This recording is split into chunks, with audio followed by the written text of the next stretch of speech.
Paulo escreveu essa carta quando ele estava preso em Roma, quando da sua segunda prisão. No final de Atos nós temos Paulo preso, mas ali é uma prisão domiciliar que depois ele vai ficar livre para pregar o evangelho. E ele é preso novamente. Possivelmente ele é preso por volta do ano 64, ou próximo do ano 64, né?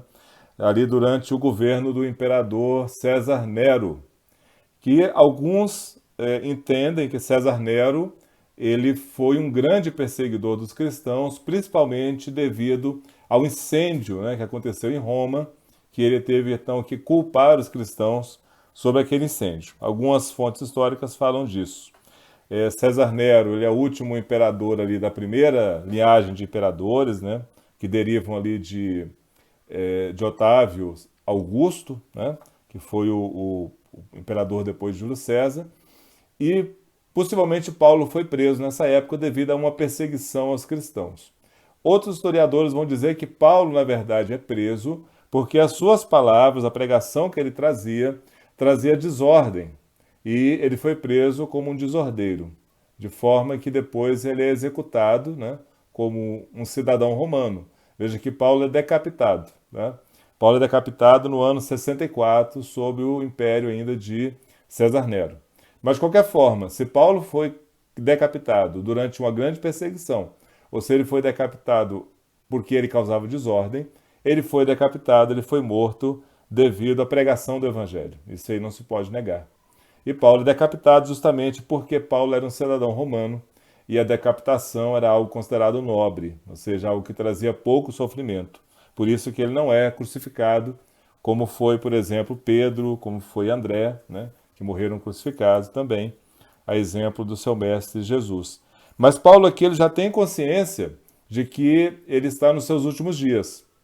Ele vem dizer, inclusive, que a sua vida está para ser derramada, né, como uma libação. Então, quando o Paulo fala sobre a libação, ou seja, estará sendo oferecido como libação, ele está falando do derramamento de sangue que acontecia no templo, no sacrifício.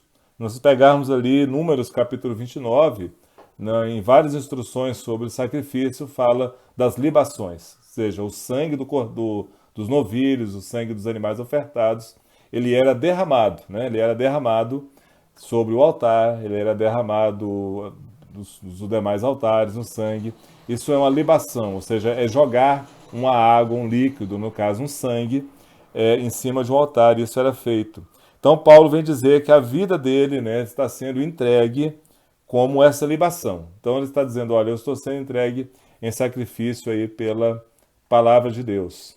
E não só isso, irmãos, ele vem falar aqui sobre a questão de que ele tem consciência de que aquilo que lhe foi confiado, o ministério que lhe foi confiado, foi devidamente realizado. Então ele vem dizer que ele correu a sua corrida, né? Ele terminou a sua corrida, ele terminou a sua carreira. E aqui a expressão carreira não é o que nós comumente entendemos no nosso dia a dia profissional, né? Carreira como, vamos dizer assim, aquilo que você faz no seu currículo. Não, carreira é justamente uma corrida mesmo. Até Paulo está se comparando aos atletas, né, que competiam ali nos ginásios, né, romanos, né, gregos. E esses atletas, eles completavam a carreira, eles completavam a prova, e eles recebiam, então, ao final, os vencedores recebiam uma coroa de louros, né, geralmente folhas de oliveira. E essa coroa indicava, então, o vencedor. E Paulo está dizendo que ele está terminando a sua carreira e ele vai receber uma coroa. Só que aqui a coroa que Paulo está esperando não é essa coroa do atleta, mas é a coroa de glória. Ele vai ser, então, por isso que ele chama Deus aqui de justo juiz, como se fosse o juiz de uma prova de atletismo, né? Quando a pessoa termina, o juiz vai lá e reconhece ele como vencedor. Então, Paulo está colocando isso, e irmãos, nós também estamos nessa esperança. Nós estamos nesse corre, como diz os mais jovens, né? Nós estamos nessa corrida. Nossa esperança é combater o bom combate, é terminar uma carreira, ou seja, terminar nossa corrida aqui e ao final receber a coroa de glória que nos será dado por nosso Deus, que é o justo juiz, naquele dia. Que dia é esse, irmãos? O dia da vinda do Senhor. Né? Paulo está falando aqui do dia da vinda do Senhor, Claro, ele fala também sobre o dia que ele vai se encontrar com Deus depois da sua morte, isso acontece conosco, mas principalmente Paulo está falando aqui daquele dia, ou seja, o dia onde todas as coisas serão transformadas. Por isso que depois ele vai falar que não só ele receberá essa coroa, mas também quantos aqueles que amam a vinda do Senhor. E como nós temos, irmãos, em nosso meio, né? Quer dizer, todos nós amamos a expectativa da vinda do Senhor, né? Todos nós temos que ter essa esperança no coração. Se você não está esperando a volta de Cristo, se você não está esperando a segunda vinda, você tem um problema no seu coração, você precisa tratar, porque todo cristão espera por isso. Claro que nós queremos um dia, quando formos chamados para a glória, nos encontrarmos com Deus, mas nós também queremos, né, e nós, de todo o coração, temos essa inspiração de ver, né, a segunda vinda de Cristo, né? E nós veremos, ou estando nós aqui na terra, veremos Cristo vir em glória, no céu entre nuvens, ou se nós já estivermos na glória, nós viremos, né? Nós viremos com Jesus, porque é isso que a palavra diz, que o Filho do Homem descerá em grande glória e descerá com os seus santos, né? Com os seus santos, que é a igreja. Então, todos nós veremos e nosso coração se alegra na expectativa desse dia. Então, veja, irmãos, que eu queria logo no versículo 9, logo após de falar sobre isso, Paulo então começa a tratar Timóteo, né, de uma forma muito pessoal. E o final dessa carta tem algo muito bonito, que é o quê? Que é Paulo preso, Paulo está preso em Roma, Paulo está na expectativa de ser morto, ele diz que a sua vida vai ser entregue como sacrifício. Paulo está com um companheiro lá, que é Lucas, né? Lucas, o médico, está com Paulo. E ele então está escrevendo para Timóteo, claro, de instruções, ele está falando, olha, venha, né? Eu estou te convidando, eu estou preso aqui, não estou podendo ir. E ele diz assim, procura vir comigo depressa, procura vir comigo depressa. Paulo, irmãos, a partir desse momento na carta, Paulo vai trazer para nós uma lição muito, muito valiosa. Nós não podemos ser felizes sozinhos. Nós não podemos viver a vida cristã sozinha. Nós não temos como viver a plenitude do Evangelho sozinhos. Nós precisamos de amigos, de amigas, de companheiros, de cooperadores. Nós precisamos de familiares, nós precisamos de pessoas conosco caminhando juntos, pessoas conosco buscando o reino juntos. Isto anima a caminhada. Isto traz felicidade. Então veja, Paulo ali na prisão, um homem como Paulo, com um ministério frutífero, riquíssimo, né? As cartas de Paulo, os maiores tratados de teologia já escritos até hoje, né? O homem que foi usado por Deus para libertar o evangelho para todos os gentios. Este homem não bastava a si. Paulo tinha todo o direito, todas as condições de falar, olha, eu sou uma pessoa que tive experiências com Deus, que eu fui até o terceiro céu, até o sétimo céu, eu estive na glória, contemplando a glória de Deus, tive revelações que eu nem vou falar aqui porque são revelações muito maravilhosas. Tive uma experiência, uma vida, um ministério riquíssimo de plantação de igrejas com Deus. Tive dissabores, né? Teve perseguições, ameaças de morte, tentativas de assassinato. Era um homem que teria a tentação de bastar a si mesmo. Dizer, olha, eu estou num nível, como diz hoje em dia, um outro patamar, né? Eu estou num outro patamar, Deus me basta, né? Deus me basta.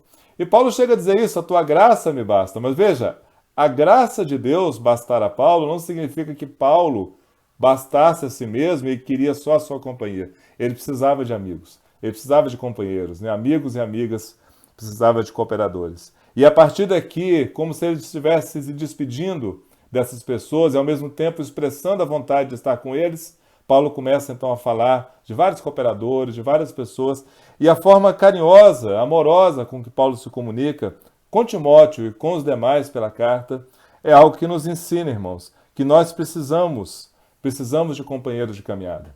Né? Não dá para ser feliz sozinho, não dá para caminhar sozinho, não dá para viver o evangelho sozinho, seria muito triste. O próprio Jesus, né, o Senhor do Universo, ele precisou de amigos. E ele fala: olha, eu chamo vocês de amigos, eu não chamo vocês mais de servos, né? Na última ceia, pronto para ser entregue, ele também fala: olha, eu não chamo vocês mais de servos, porque o servo não sabe o que o Senhor faz. Eu chamo vocês de amigos, porque o amigo sabe o que o amigo está fazendo. E então ele fala assim para Timóteo: procura ter, procura vir ter comigo depressa. Procura vir ter comigo depressa. E alguém pode dizer, mas Marlon, ele está querendo que Paulo venha logo porque o inverno está chegando, né? Timóteo venha logo porque o inverno está chegando, ele tem que trazer a capa, porque ele vai passar frio.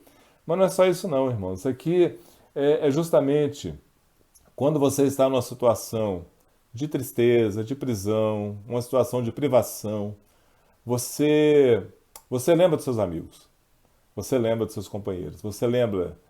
Pode ser amigos, inclusive familiares, tá? Muitas vezes nossos melhores amigos são os nossos familiares, mas nós lembramos deles, nós queremos eles. E Paulo, como uma pessoa que não tinha uma família, né? Paulo optou por uma vida é, sem casamento, dedicada totalmente a esse ministério missionário dele. A família dele era os amigos, né? E ele então chama, né? Ele precisa desses amigos e ele diz: olha, vem ter comigo depressa porque eu acho que eu tenho pouco tempo, inclusive, de vida. E eu preciso do carinho de vocês, eu preciso da companhia de vocês. E ele começa então a falar de outros cooperadores. E ele trata de alguns cooperadores, explicando para Timóteo: olha, Timóteo, quando você chegar aqui, você não vai encontrar algumas pessoas. Uma delas é Demas, né? Demas, ele amou o presente século, né? E ele me abandonou. Ele foi para Tessalônica. Demas foi uma pessoa, um companheiro de Paulo, alguém que andou junto com Paulo, alguém que ouviu as palavras de Paulo. Mas chegou um certo momento que talvez Demas entendeu que o sacrifício que o evangelho solicitava para ele era algo muito grande e ele não queria passar por esse sofrimento. Então ele abandona Paulo. Ele fala: seria amor esse presente século. E, irmãos, realmente é um desafio, né? O presente século, a cada momento, nos coloca perante nós, querendo que façamos uma escolha entre permanecermos com Deus, permanecermos fiel ao Evangelho, ou nos entregarmos aí às estruturas do mundo, né? Nós tivemos hoje pela manhã uma escola dominical abençoada com o presbítero Miranda, e ele falou sobre isso, né? Sobre as ofertas do mundo para nós. E Paulo vem dizer então que Demas deixou por amor ao presente século, mas veja que Paulo não fala isso de uma forma com amargura, ele simplesmente diz para Timóteo: olha, Demas não está mais conosco, Demas não resistiu. Ao mesmo tempo ele fala: olha, Crescente e Tito também não estarão aqui, porque eles estarão na Galácia e na Dalmácia, né? Porque eles foram para lá pregar o Evangelho. E aí nós temos algo que podemos aprender também, irmãos. Os nossos amigos nem sempre estão juntos de nós, mas eles sempre estão conosco. Então, esses amigos de Paulo, né, Crescente e Tito, eles não estavam mais com Paulo ali na sua prisão, mas eles estavam com Paulo em espírito, né, porque eles não abandonaram Paulo, eles simplesmente foram fazer aquilo que eles tinham que fazer como missionários, né, como presbíteros, como pregadores do evangelho, treinados por Paulo, né? Então, Deus sempre prepara para nós na caminhada, não só a presença do Espírito Santo em nós, que é o que nos fortalece, que nos mantém, mas Deus também nos dá companheiros, Deus também nos dá amigos. E Paulo vem dizer que Lucas está com ele, né? Ele fala: ó, Lucas está comigo. E aí ele pede para que Timóteo não venha sozinho. Ele pede que Timóteo venha com Marcos, né? E nós comentamos isso quando mandamos uma mensagem sobre essa passagem, né? Marcos, primo de Barnabé. Barnabé é grande companheiro de Paulo, grande pregador do Evangelho. Marcos, com quem Paulo teve uma discussão com Barnabé a respeito, e então eles se separaram, Barnabé e Paulo, porque Paulo não queria Marcos naquele momento com ele. E neste momento agora, depois de passar aí talvez 1 ou 2 anos, Marcos se transforma em alguém muito útil ao ministério de Paulo.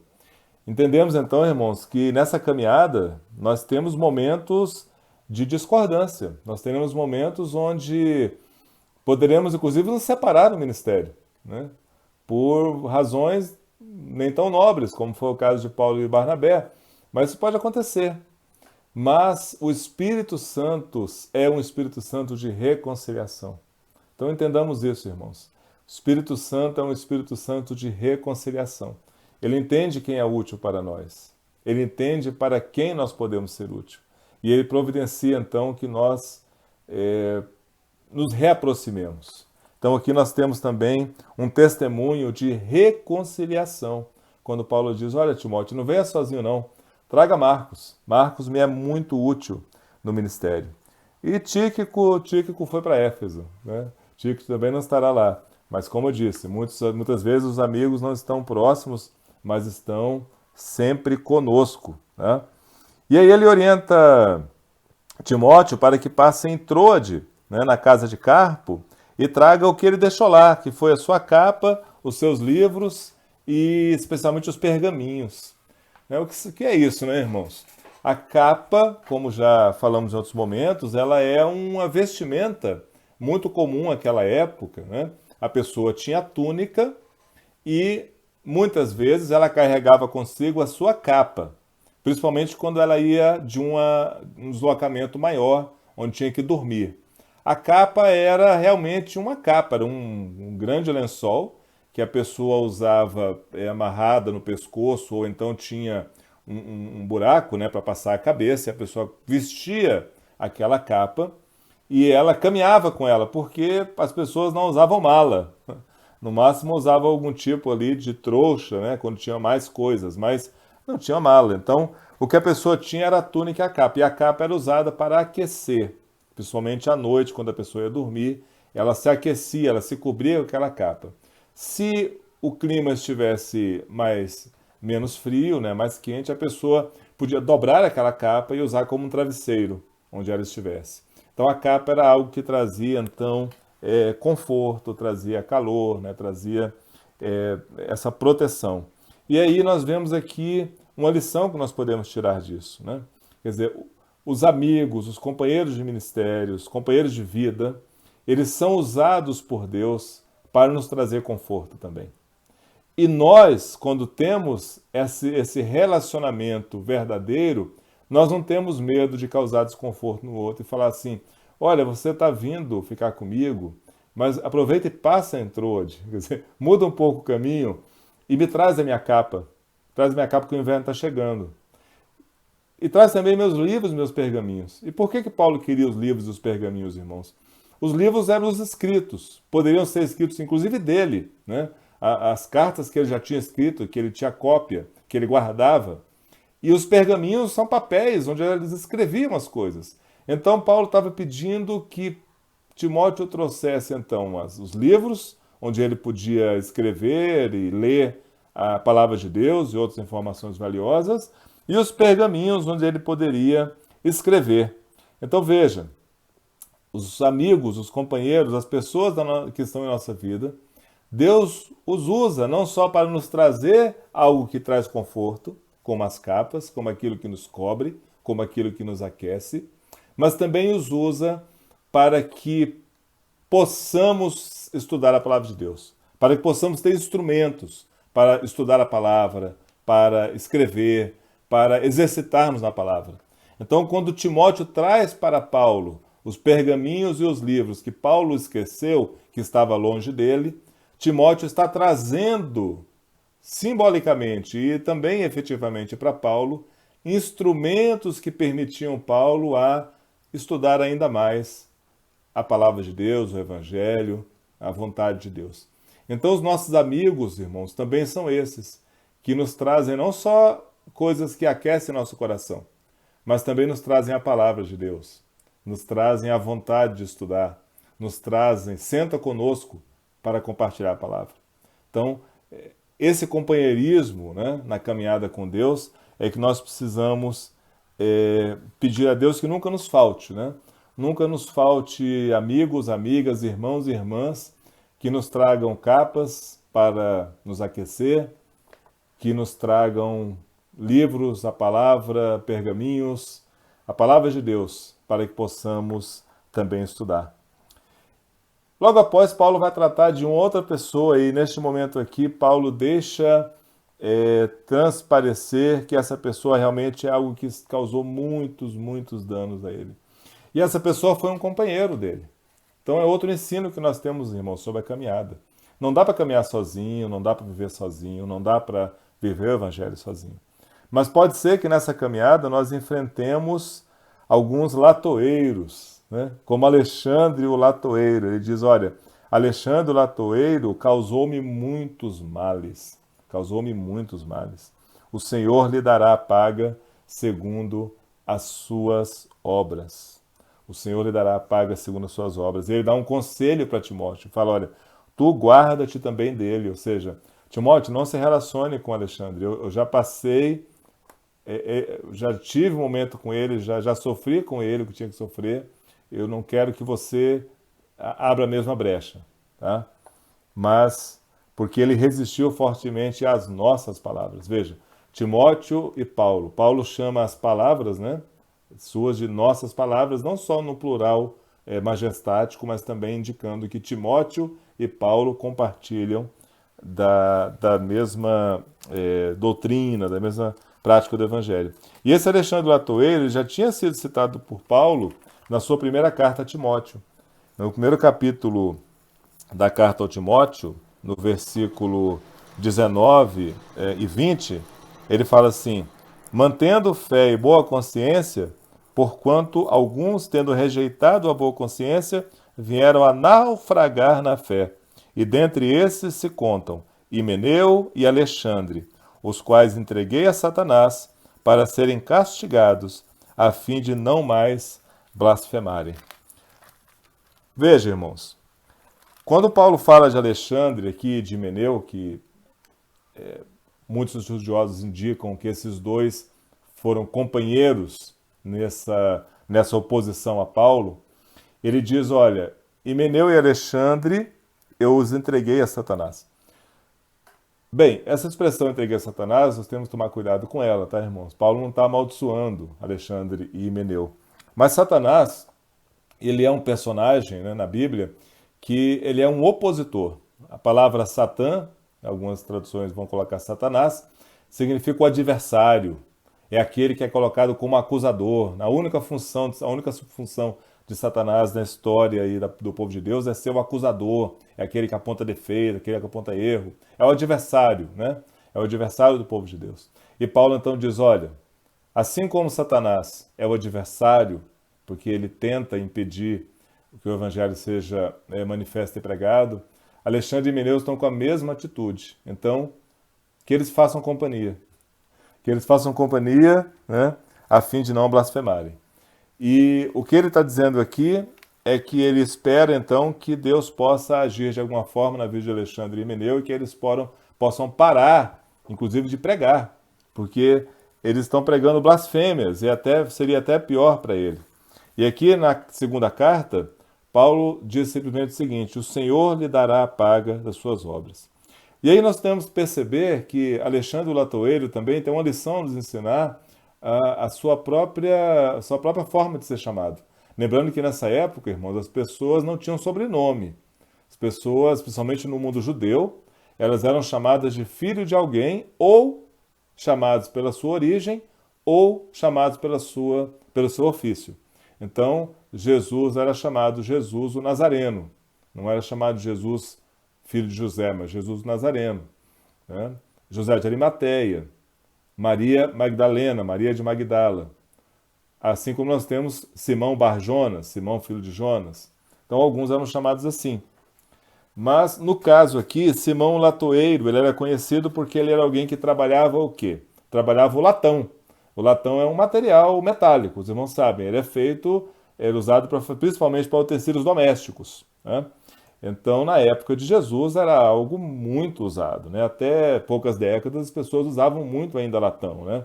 Para fazer tacho, para fazer panela. Alguns ainda usam, né? Hoje substituímos por outras tecnologias. Mas era alguém que trabalhava, então, com latão e fazia utensílios. Esse homem, então, teve contato com o Evangelho por Paulo e ele se torna um pregador do Evangelho, mas em certo momento ele começa a pregar um Evangelho, o que Paulo chamaria de um outro Evangelho. Veja que Paulo ele tinha essa dinâmica, né? Quando ele vai é, numa cidade, ele vai geralmente onde as pessoas trabalham. E ele faz, então, prega o evangelho para aquelas pessoas. E o Alexandre Latoeiro, ele se tornou alguém que começou a pregar um falso evangelho, né? E é interessante compararmos isso com a própria profissão dele. Ele é um latoeiro, ou seja, ele molda o latão para fazer os utensílios a partir de bater esse latão com um martelo. Então ele faz barulho, ele é um homem acostumado com barulho. Então era um homem que trabalhava com o barulho. Claro, trabalhava com a habilidade manual, mas também trabalhava com o barulho. O seu ofício exigia isso. Então, irmãos, temos que entender que pessoas como Alexandre Latoeiro aparecerão em nossas vidas. Aparecerão em nossos ministérios, nossas igrejas, em nossas casas, nossos relacionamentos. Pessoas que estão fazendo mais barulho, né, do que comunicando alguma coisa que tenha sentido. Então, Alexandre Latoeiro era alguém que fazia barulho no seu trabalho secular e continuou, então, fazendo barulho no trabalho ministerial. Quando ele trouxe ali, alguns estudiosos vão dizer que ele pregava algo próximo do gnosticismo, né? Dizendo, por exemplo, que a ressurreição de Cristo não era uma ressurreição real, que Cristo não tinha realmente morrido, que era uma aparência, né?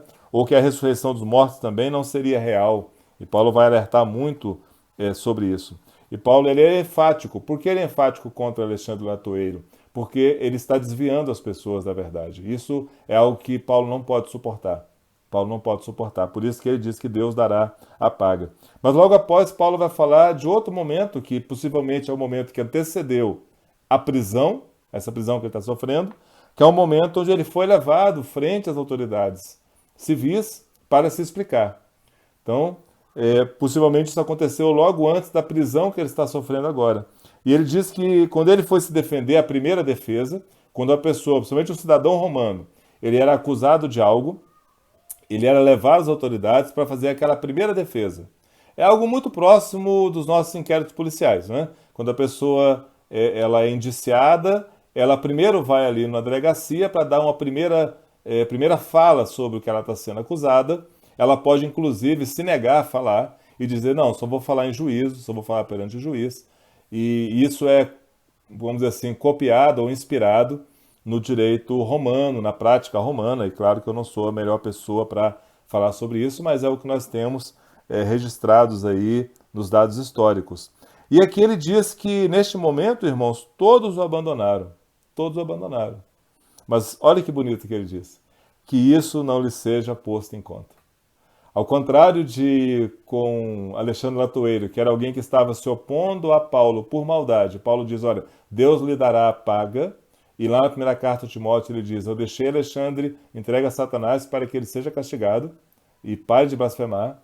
Aqui em relação às pessoas, aos seus companheiros, seus amigos que o abandonaram naquele momento de ir na frente das autoridades, Paulo não usa a mesma virulência, vamos dizer assim, a mesma ênfase. Ele diz, olha, que isso não seja levado em conta, que isso não seja posto em conta.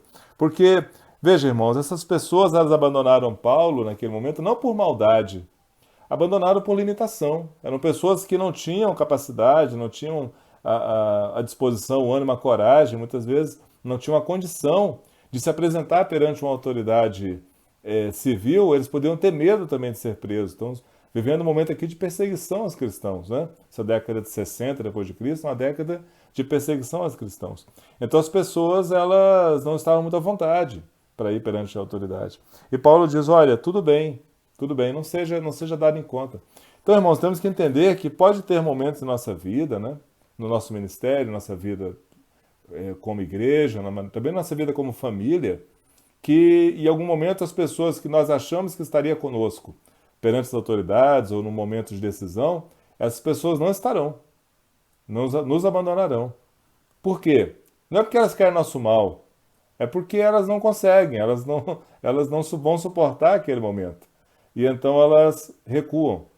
E nós precisamos ter com essas pessoas a mesma caridade, o mesmo amor, a mesma paciência que Paulo teve com esses companheiros dele.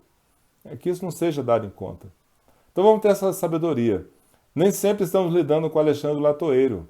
Às vezes estamos lidando com irmãos e irmãs valorosos. Só que eles têm as suas limitações. Nós temos nossas limitações, né?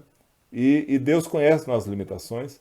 E nós precisamos respeitar as limitações uns dos outros, né? Isso é importante para que nós não tenhamos sentimentos ruins uns com os outros, mágoas desnecessárias uns com os outros. Nem sempre a pessoa vai andar mais uma légua contigo, irmãos, mais uma milha contigo.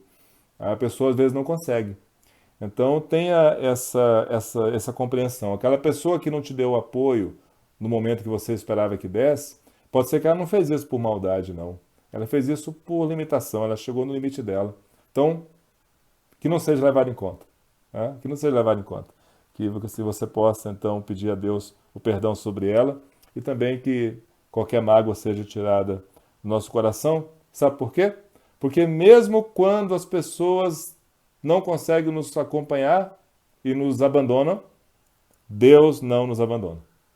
Deus não nos abandona. Porque Paulo fala, olha, ninguém foi comigo, que isso não seja levado em conta, mas logo ele diz, olha, mas o Senhor me assistiu.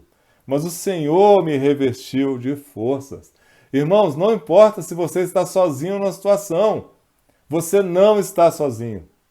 O Senhor o assiste, ou seja, o Senhor te dá toda a assistência. O Senhor te dá todos os instrumentos necessários. O Senhor te reveste de forças para enfrentar uma situação onde aparentemente você foi abandonado. Por isso que nós não podemos deixar que o nosso coração se encha de mágoa, porque Deus sempre está conosco. Deus sempre está conosco. Ele é que nos reveste as suas forças. E ele diz, olha, eu preguei o Evangelho, eu preguei plenamente, eu preguei para os gentios.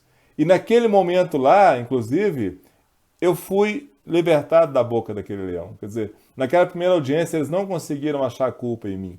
Mas eu aproveitei aquele momento para pregar o Evangelho. Quando eu fui explicar para a autoridade o que eu estava pregando, o que eu estava falando, as pessoas ouviram não a minha reclamação, ouviram não minhas lamúrias, ouviram não a minha reclamação de que eu fiquei sozinho, mas eles ouviram o Evangelho, aquilo que eu estou trazendo, aquilo que eu estou pregando. E não só fui livre da boca do leão, como também as pessoas receberam o Evangelho.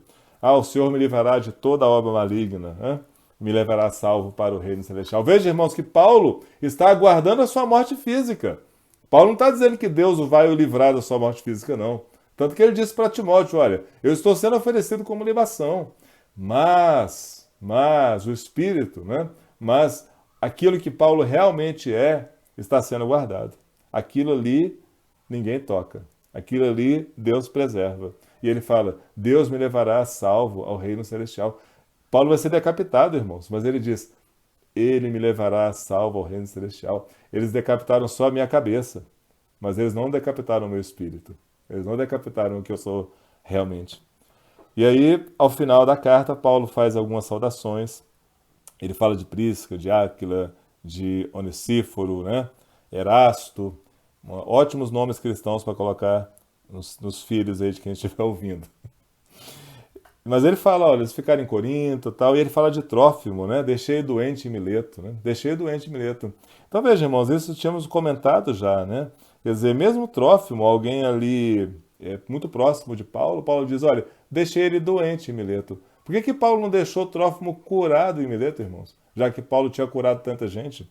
Porque a doença, irmãos, porque a morte, ela faz parte da nossa vida. Ela faz parte da nossa natureza decaída. Paulo sabe disso. Vai ter momentos em que Deus vai permitir a doença. No caso de Trófimo, a mesma coisa. Olha, eu deixei Trófimo doente em Mileto. Deus tinha um propósito naquela doença, Deus tinha um propósito naquilo. Deus não me mandou a curar Trófimo, né? Mas Paulo enfrenta isso tudo como algo que é natural da nossa vida e que dentro de tudo isso Deus nos sustenta. A doença de Trófimo é algo natural. A morte que Paulo vai enfrentar também é algo que está em nossa vida, né? Então, essas adversidades, essas doenças, não significa necessariamente nenhum castigo da parte de Deus, mas significa algo que vai ocorrer a todos nós, mas que Deus nos sustenta. Então, veja, Deus manda o sol sobre os justos e injustos, então Deus também manda o vírus, né, da gripe, do corona, etc., sobre justos e injustos. As pessoas que são servos de Deus ou não vão pegar gripe, vão pegar Covid, vão pegar outro tipo de doença, mas a diferença é como as pessoas vão passar por isso. Quer dizer, como Deus vai sustentar. A diferença entre o crédulo e o incrédulo é a forma como Deus vai sustentar. Tá? O sustento que Deus nos dá, não só com a presença do seu Espírito Santo em nós, mas também com os amigos, com os companheiros, os familiares que Deus coloca em nossas vidas. Irmãos, ninguém é feliz sozinho. Paulo não era feliz sozinho. Paulo precisava de cooperadores, amigos. E neste momento daí do fim da sua vida, ele então quer não só saudar esses amigos, mas ele também quer ter com eles. Apressa-te, Timóteo, para vir antes do inverno. Por quê? Porque eu preciso da minha capa, você vai trazer aquilo que me aquece, porque eu quero ficar junto com você. E também eu não quero que você passe pelo inverno caminhando. Eu não quero que você venha no inverno porque você está sob risco. Eu quero que você venha ficar comigo, venha me ajudar, mas você venha em segurança. Então é isso, essa empatia, essa comunhão que é a igreja. A igreja é essa comunhão, irmãos, é essa comunidade. Por mais que nós tenhamos aí, em algum momento da nossa vida, a presença de pessoas como Alexandre e Meneu, que vão aí ser opositores, ou outras pessoas como Dimas, Demas, né? Como Demas que achou difícil a caminhada e decidiu voltar para o mundo, mas tudo isso faz parte da nossa história, da nossa caminhada com Deus. O que nós precisamos ter é a certeza que no final dessa caminhada receberemos a coroa da glória. Receberemos a coroa da glória. Todos nós e todos aqueles que esperam a vinda do Senhor. Ninguém é feliz sozinho. Nós somos felizes com Deus e somos felizes com os amigos e companheiros e familiares que Deus coloca em nossa vida. E vamos aproveitar isso, vamos viver isso plenamente. Amém? No amor e na graça do Evangelho. Amém, queridos irmãos.